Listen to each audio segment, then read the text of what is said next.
नमस्कार। दिन भर की बड़ी खबरों में आप सभी का स्वागत है और मैं हूं आपके साथ मुबश्शरा परवीन।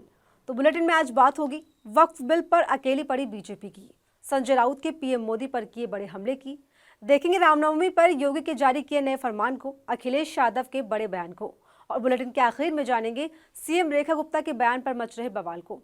इन सभी मुद्दों पर आज चर्चा करेंगे, लेकिन उससे पहले एक नजर अब तक की हेडलाइंस पर। बिहार दौरे पर केंद्रीय गृह मंत्री अमित शाह, विधानसभा चुनाव से पहले पटना में कई योजनाओं का किया शिलान्यास और उद्घाटन, लालू परिवार पर जमकर बरसे। नागपुर दौरे पर पीएम मोदी, आरएसएस मुख्यालय केशव कुंज में आरएसएस संस्थापकों को दी श्रद्धांजलि। बतौर प्रधानमंत्री मोदी का संघ मुख्यालय का पहला दौरा, विपक्ष ने कसा तंज। दुष्कर्म के आरोपी आसाराम की जमानत अवधि बढ़ने से दहशत में बिटिया का परिवार, पिता ने कहा हमारे परिवार को खतरा, पहले भी मिल चुकी है कई धमकियां। ओडिशा में एक और बड़ा रेल हादसा, कामाख्या एक्सप्रेस की 11 डिब्बे पटरी से उतरे, यात्रियों के बीच मचा हाहाकार, कई यात्रियों के घायल होने की खबर। तीसरे दिन भी लगातार कांप रही म्यांमार की धरती, अब आया 5.1 तीव्रता का भूकंप, अब तक 1700 लोगों की गई जान, 3000 से ज्यादा लापता। तो ये थी सुर्खियां और अब खबरें विस्तार से। और बात करते हैं आज की सबसे बड़ी और अहम खबर की। वक्फ बिल को लेकर मोदी सरकार की मुश्किलें बढ़ती जा रही हैं। विपक्ष के साथ ही खुद के सहयोगी दल भी इस बिल पर बीजेपी से किनारा करते नजर आ रहे हैं। अमित शाह के ऐलान ने बीजेपी में मतभेदों को और बढ़ा दिया है, वो भी तब जब बीजेपी संसद के मौजूदा सत्र के आखिरी दिनों में इस बिल को पारित करने की तैयारी में है। तो कैसे वक्फ बिल पर अकेली पड़ी बीजेपी, देखिए इस रिपोर्ट में। केंद्रीय गृह मंत्री अमित शाह ने एक चैनल में बात करते हुए फिर ये दोहरा दिया कि वक्फ संशोधन बिल मौजूदा बजट सत्र में ही पेश किया जाएगा। हालांकि सरकार और बीजेपी के अंदर ही एक धड़ा इसे फिलहाल टालने की संभावनाएं तलाश रहा है। इसके पीछे कई वजह, जिनमें पहली और महत्वपूर्ण ये कि बीजेपी की खुद की बड़ी सहयोगी पार्टी टीडीपी इस बिल से पीछे हट रही है, जिसकी झलक चंद्रबाबू नायडू ने अपने हाल ही में दिए बयान से दी। नायडू ने विजयवाड़ा में राज्य सरकार द्वारा आयोजित इफ्तार पार्टी में वक्फ संपत्तियों की सुरक्षा और वंचित मुस्लिम परिवारों के उत्थान के लिए अपनी सरकार की प्रतिबद्धता को दोहराते हुए कहा कि वो हर हाल में वक्फ संपत्तियों की रक्षा करेंगे। जिसके बाद वक्फ बिल पर नायडू के रुख ने बीजेपी की मुश्किलें बढ़ा दी हैं। उधर नीतीश कुमार से मुस्लिम संगठनों के बॉयकॉट पर भी बवाल मचा हुआ है। नीतीश कुमार को भी समझ नहीं आ रहा कि जाए तो जाए कहां। यानी कुल मिलाकर वक्फ बिल से बिहार में खतरा है तो भाषा और परिसीमन पर दक्षिण से भी हमला बढ़ रहा है। इस बीच राजनीतिक गलियारों में चर्चाएं तेज है कि मोदी सरकार इस बिल को बिहार और तमिलनाडु में होने वाले चुनाव तक टाल सकती है। राजनीतिक जानकारों की माने तो बीजेपी को बिल पर इस बात का डर सता रहा है कि सीमांकन और 3 भाषा नीति को लेकर पहले ही उत्तर और दक्षिण भारत के बीच राजनीतिक मतभेद उभर रहे हैं। साथ ही बिहार में भी विधानसभा चुनाव होने, ऐसे में वक्फ बिल पर इन विभाजन रेखाओं को और गहरा कर सकता है। ऐसा माना जा रहा है कि सरकार इस बिल को अभी कुछ समय के लिए रोक सकती है और बिहार चुनाव के बाद इसे आगे बढ़ाया जाएगा। उधर विपक्षी दलों का कहना है कि अगर सरकार बिल को टालती भी है तो ये केवल चुनावी फायदा उठाने की रणनीति होगी और इससे विपक्ष की तरफ से रखी गई महत्वपूर्ण आपत्तियों को दूर करने में कोई मदद नहीं मिलेगी। इस तरह बीजेपी वक्फ बिल पर चौतरफा घिरी हुई है। बताते चले, बजट सत्र 4 अप्रैल को खत्म हो रहा है और सोमवार को ईद की छुट्टी होने के चलते विधेयक को पारित करने के लिए मात्र 4 दिन बाकी रह गए। ऐसे में देखना होगा बिल पर अकेली बड़ी बीजेपी क्या कदम उठाती है। वक्फ बिल और सांप्रदायिक राजनीति पर चौतरफा घिरी मोदी सरकार मुसलमानों के लिए सौगाते मोदी किट पर भी मुश्किलों में घिर रही है। विपक्ष इसे बीजेपी की दोहरी राजनीति कहकर खुली आलोचना कर रहा है। इसी कड़ी में संजय राउत ने पीएम मोदी के मुसलमान प्रेम पर बड़ा खुलासा किया, जिस पर महाराष्ट्र में सियासत तेज हो गई है। तो क्या कुछ कहा, आइए सुनते इस रिपोर्ट में। बीजेपी इस वक्त अपने सांप्रदायिक एजेंडे पर पूरी तरह से घिरी हुई है। यूपी, दिल्ली से लेकर महाराष्ट्र और बिहार में भी इस राजनीति का नकारात्मक असर देखने को मिल रहा है। ऐसे में मोदी सरकार ने ईद के मौके पर मुस्लिम समुदाय के करीब 40 लाख परिवारों को ईदी देने का फैसला किया। इसमें ईदी के तौर पर लोगों के घर घर तक सौगाते मोदी किट पहुँचाई जा रही है, जिस पर विपक्ष ने बीजेपी को आड़े हाथ ले रखा है। विपक्षी पार्टियां इसे बीजेपी की चाल करार दे रही। इसी कड़ी में एक बार फिर उद्धव गुट के नेता संजय राउत ने मोदी सरकार की आलोचना की। संजय राउत ने इसे बीजेपी की चाल बताते हुए कहा, लगाओ ये अचानक उनको क्या हो गया मालूम नहीं मुझे। अचानक जब चुनाव आता है तो उनकी भाषा अलग होती है कि देश में मुसलमान नहीं रहने चाहिए, लेकिन अब जब बिहार का चुनाव आने लगा है और इंटरनेशनल प्रेशर बढ़ गया है तो मोदी मुसलमानों के भी मित्र बनने की कोशिश कर रहे हैं, लेकिन ये ढोंग। इतना ही नहीं, बीजेपी और संघ के बीच तकरार पर बयान देते हुए संजय राउत ने पीएम मोदी पर तीखा हमला बोला। पीएम मोदी के नागपुर आरएसएस मुख्यालय के दौरे पर संजय राउत ने कहा, अच्छी बात है, उन्हें प्रधानमंत्री बने 10 साल हो गए हैं, लेकिन वो मुख्यालय में नहीं गए।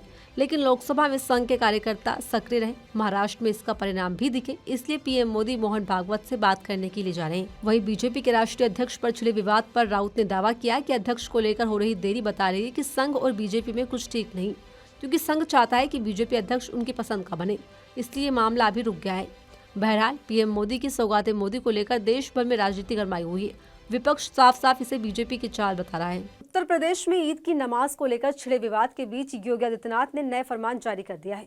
नवरात्रि की शुरुआत आज से हो चुकी है, इसे लेकर भी राज्य में गहमा-गहमी का माहौल पहले से ही है कि अब रामनवमी को लेकर योगी ने ऐसा आदेश दिया कि यूपी से लेकर दिल्ली तक सियासी घमासान मच गया है।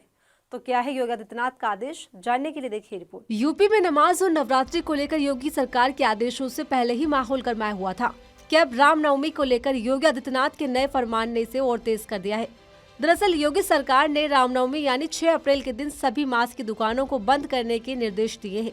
इसके अलावा चैत्र नवरात्रि के दौरान धार्मिक जगहों के 500 मीटर के दायरे में मांस बेचने पर भी बैन लगा दिया गया है। नवरात्रि के मद्देनजर योगी आदित्यनाथ ने एक अहम बैठक में ये फैसला लिया। इतना ही नहीं, योगी आदित्यनाथ ने अधिकारियों को सख्त निर्देश देते हुए कहा कि रामनवमी के मौके पर राज्य के सभी जिलों में अखंड रामायण आयोजित किया जाए, यानी यूपी के हर जिले में रामनवमी के मौके पर रामायण की गूंज सुनाई देगी। बता दें, योगी आदित्यनाथ का यह बयान ऐसे वक्त में सामने आया है जब उत्तर प्रदेश में ईद की नमाज पर विवाद गहराया हुआ है। विपक्ष बीजेपी पर सौहार्द खराब करने का आरोप लगा रही है। इतना ही नहीं, इतिहास के पन्नों को भी सहूलियत की स्याही से लिखने की कोशिश योगी राज में जोरों से की जा रही है। ताज़ा मामला आगरे को लेकर भी सामने आया, जहां योगी आदित्यनाथ ने बयान दिया कि आगरे की पहचान छत्रपति शिवाजी से है, न कि मुगलों से।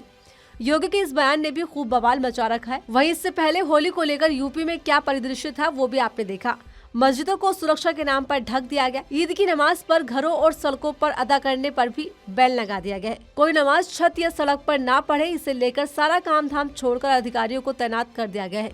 कैमरे और ड्रोन से हर गतिविधियों पर नजर रखी जा रही है। और अब रामनवमी को लेकर ताज़ा फरमान ने कहीं न कहीं सांप्रदायिक माहौल को बिगाड़ने और एक नई बहस को छेड़ दिया है, जिस पर सियासत गरमा गई है। ऐसे में देखना होगा कि आगे और क्या क्या फैसले भाजपा राज में लिए जाते हैं। यूपी में नमाज और नवरात्रि को लेकर छिड़े राजनीतिक घमासान के बीच सपा सुप्रीमो अखिलेश यादव ने बीजेपी पर तीखा हमला बोला, जिसने राज्य में सियासी हलचल को तेज कर दिया है। लखनऊ में आयोजित एक इफ्तार पार्टी में अखिलेश यादव ने योगी आदित्यनाथ पर सीधा हमला बोलते हुए कहा कि बीजेपी सिर्फ नफरत फैलाती है। तो कैसे बीजेपी पर हमलावर हुए अखिलेश यादव, आइए जानते हैं इस रिपोर्ट में। सपा मुखिया अखिलेश यादव ने बीजेपी और योगी आदित्यनाथ को निशाने पर लेते हुए बड़ा हमला बोला। अखिलेश ने कहा कि कोई भगवा लपेट लेने से योगी नहीं बन जाता। प्रदेश में कानून व्यवस्था ध्वस्त है, लेकिन यूपी का हाल पूछने के लिए कोई नहीं। दरअसल शनिवार को अखिलेश यादव सपा नेता अब्बास हैदर की तरफ से आयोजित इफ्तार पार्टी में शामिल हुए। बड़ी संख्या में सपा नेता, समाज सेवी और मुस्लिम धर्मगुरुओं ने भी इसमें हिस्सा लिया। इस दौरान सपा अध्यक्ष ने बीजेपी की योगी सरकार को निशाने पर लिया। बीजेपी की मौजूदा राजनीति पर पलटवार करते हुए सपा मुखिया ने कहा कि हम मंदिर भी बनाए तो उन्हें दिक्कत है, केवल मस्जिद ही नहीं। बीजेपी वालों को ऐसा आचरण है कि उनसे सभी धर्म स्थलों को खतरा है। उन्हें इतिहास के पन्ने पलटने की जरूरत है। उन्हें समझना होगा कि वो देश में रहते हैं जहां सभी धर्म के लोगों को एक बराबर माना गया है। वो देश में सभी धर्मों के लोग हिल मिलकर रहते हैं। लेकिन ये बीजेपी वाले केवल नफरत फैलाने का काम करते हैं। गलत काम करने के लिए पुलिस को भी खुली छूट दी गई। विपक्ष के खिलाफ झूठे मुकदमे दर्ज कराए जा रहे हैं। ये सरकार पॉलिटिकल एडवांटेज हासिल करने के लिए पुलिस बल का इस्तेमाल कर रही है। आपको बता दें, ये पहली बार नहीं है जब अखिलेश यादव ने योगी सरकार पर निशाना साधा हो। इससे पहले भी वो समय समय पर योगी आदित्यनाथ और बीजेपी पर सवाल खड़े करते रहे हैं, चाहे वो यूपी की कानून व्यवस्था हो या फिर बीजेपी की हिंदू मुस्लिम पर राजनीति हो। अखिलेश यादव बीजेपी और योगी पर सीधे हमलावर है, जिसे 2027 में होने वाले चुनाव को लेकर सपा और बीजेपी के बीच बड़ी टक्कर के रूप में देखा जा रहा है। ऐसे में देखना होगा कि बीजेपी अपनी नफरती राजनीतिक परिदृश्य में किस हद तक कामयाब हो पाती है। दिल्ली की सीएम रेखा गुप्ता ने हाल ही में एक बयान में पुलिस वालों के लिए ठुल्ला शब्द का इस्तेमाल किया, जिस पर विवाद गहराता जा रहा है। लेकिन इस बीच पूर्व सीएम अरविंद केजरीवाल के एक बयान की भी चर्चाएं हो रही है, जिसको लेकर केजरीवाल पर मुकदमा दर्ज कर लिया गया था। लेकिन सीएम रेखा गुप्ता को लेकर पूरी तरह बीजेपी खामोश है। तो क्या है पूरा मामला, देखिए इस रिपोर्ट में। बीजेपी राज्य में विपक्ष की आवाज को कैसे दबाया जाता है, उसका एक और उदाहरण निकलकर सामने आया है। दिल्ली की मुख्यमंत्री रेखा गुप्ता के बयान पर विवाद बढ़ गया तो पूरी बीजेपी उस पर लीपापोती करने में जुट गई। दरअसल विधानसभा में दिल्ली परिवहन निगम की कैग रिपोर्ट पर चर्चा के दौरान उन्होंने पुलिसकर्मियों को लेकर एक टिप्पणी की। इसमें उन्होंने पुलिस वालों को ठुल्ला कहकर संबोधित किया। एक छोटी सी कहानी सुनाती हूँ अध्यक्ष जी। एक गांव में एक दुकानदार के यहाँ चोरी हो गई। बहुत सामान, राशन की दुकान थी, बहुत चोरी हो गई। उसके लिए तो गरीब आदमी, वो चोरी भी बड़ी चोरी थी। उसने थाने में रिपोर्ट लिखाई। थाने की पुलिस वो पंजाब सरकार की पुलिस जैसी थी। वो आई बाद में, 2 ठुल्ले इधर 2 ठुल्ले उधर ऐसे करके पूरा चारों तरफ खड़ी हो गई और वो बोरी। रेखा गुप्ता के इसी बयान पर सदन में विपक्ष ने खूब हंगामा किया और विपक्ष के विरोध के बाद विधानसभा स्पीकर ने इस शब्द को विधानसभा की कार्यवाही के रिकॉर्ड से हटाने का निर्देश दिया और चुपचाप इस बयान को Delhi assembly TV YouTube channel से हटा दिया गया। लेकिन यहाँ सवाल यह है कि सोशल मीडिया पर इस बयान पर कोई आक्रोश क्यों नहीं हुआ। यही सवाल विपक्षी पार्टी आप ने भी खड़ा किया। आप नेता सौरभ भारद्वाज ने एक पुरानी घटना का जिक्र करते हुए याद दिलाया कि बीजेपी की हकीकत क्या है। दरअसल भारद्वाज ने केजरीवाल के पुराने बयान पर बात करते हुए कहा, एक बार अरविंद केजरीवाल ने एक भ्रष्ट पुलिस अधिकारी के लिए ठुल्ला शब्द का इस्तेमाल किया था तो हंगामा हो गया था। इतना हंगामा हुआ कि उनके ऊपर मानहानि का मुकदमा दर्ज कर दिया गया। पुलिस अधिकारियों के बयान आए, आईपीसी एसोसिएशन ने ऐतराज जताया। आज ये सब नहीं हो रहा, सब भारतीय जनता पार्टी से डरने लगे। अब भी इस मामले में एक मुख्यमंत्री है और वही ठुल्ला शब्द है। मैं जानना चाहता हूं कि पुलिस वालों का सम्मान अब कहां चला गया। बता दें, साल 2015 में सीएम पद पर रहते हुए अरविंद केजरीवाल ने एक इंटरव्यू में इस शब्द का इस्तेमाल किया था, जिसके बाद दिल्ली पुलिस के कांस्टेबल ने उनके खिलाफ आपराधिक मानहानि का मामला दर्ज करवाया था। कांस्टेबल ने कहा था कि ठुल्ला कहे जाने से उनके परिवार, रिश्तेदारों और दोस्तों समेत आम जनता की नजर में उनकी प्रतिष्ठा को ठेस पहुंची है। निचली अदालत ने केजरीवाल को समन किया, साथ ही केजरीवाल से कहा कि वो कोर्ट को इस शब्द का अर्थ बताएं। लेकिन अब सवाल उठ रहे हैं कि सीएम रेखा गुप्ता के बयान पर किसी पुलिस ने क्यों ऐतराज नहीं जताया। पुलिस क्यों खामोश है? क्या बीजेपी राज में उनके शब्दों से किसी को ठेस नहीं पहुंची? इस तरह विपक्ष बीजेपी पर इस मामले में हमलावर हो गया है। तो फिलहाल इस बुलेटिन में मेरे साथ इतना ही। ऐसी तमाम खबरों के लिए बने रहिए मेरे साथ और देखते रहिए आर्टिकल 19 इंडिया।